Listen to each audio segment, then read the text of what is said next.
Hey, it's time for our weekly segment with San Antonio Mayor Gina Ortiz Jones.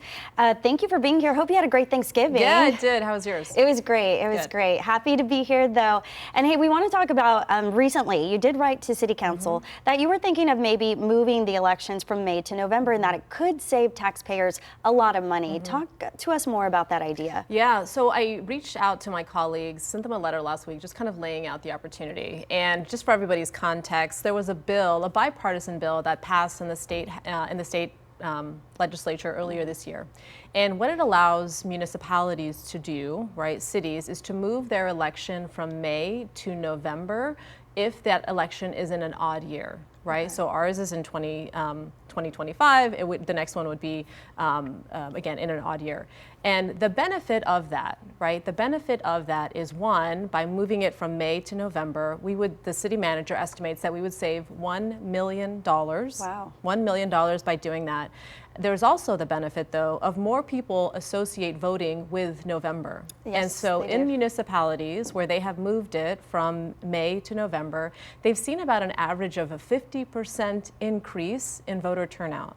And so I think we can all agree, right? Our city, our state, our country works better when more people vote. And so the savings of $1 million, higher voter turnout, those I think are benefits that we should consider.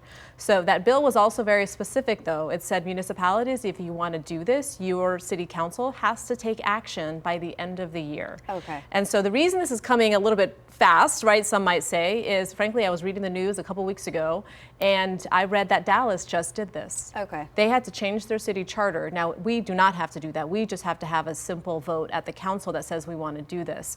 But again, if we don't do this, we would be the only big city in Texas that still has their municipal election in May of an off year.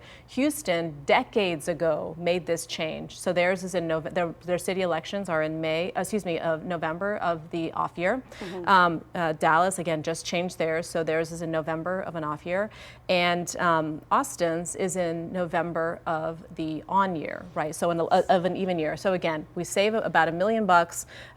It is going to increase turnout, which is always a good thing. And I think the thing that some folks that have also kind of that we've talked about this was that it still keeps it, and I think we pride ourselves on these elections being nonpartisan, and the fact that it would still be in an odd year, there's no other partisan race on the ballot, so we still have that benefit. So again, we have to do this by the end of the year, and we're having those discussions now. Have you had a lot of people wanting to support it on council? Have you had good feedback? I think folks that are generally aware of this understand that voters connect voting with November. I mean, think about it. We were voting during Fiesta. Yeah, it was a busy time. And voter turnout was so much better this November than it was from May. We saw those numbers.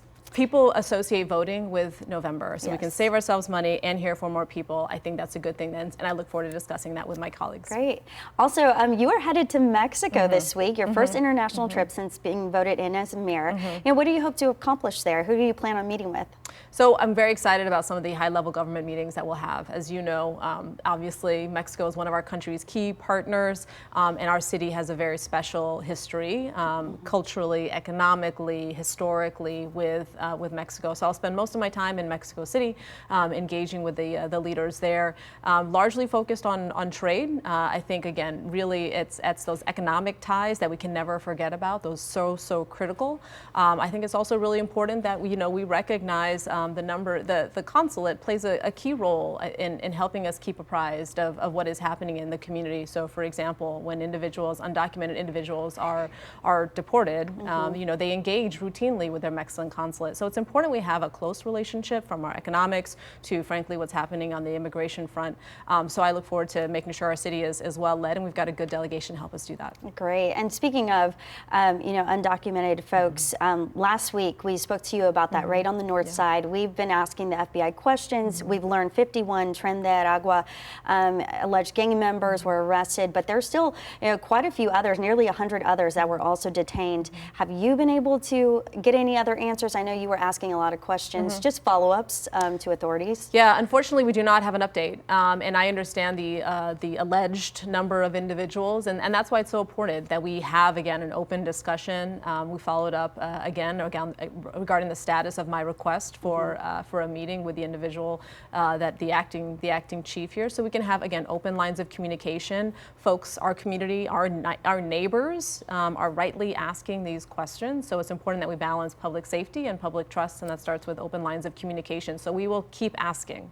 Okay, perfect. Thank you for that. And also, you know, it is getting colder here. We're hitting December as we head into those cold months. I know we're not getting anywhere near, you know, freezing temps anytime soon here in the city, but how are you guys preparing for when that does come to help our most vulnerable? Yeah, well, the city, as you know, has a process in place as we monitor the temperatures and make sure that everybody can be safe regardless of the temperature. So we're monitoring that closely, have contingency plans in place to ensure that, you know, if needed, those resources are available. Yeah, but we, as it is finally getting colder, we're making sure that we have a plan and the resources are in place to address that. Yeah, warming center. So where will y'all be putting out that information once that does start, you know, popping up on y'all's radar? Sure, I think folks can expect to see that as they traditionally have, right? City of San Antonio channels. Certainly we'll engage with media to make sure all of that information is put out. The radio, social media, anywhere where we can get the message out, we'll do that. Great.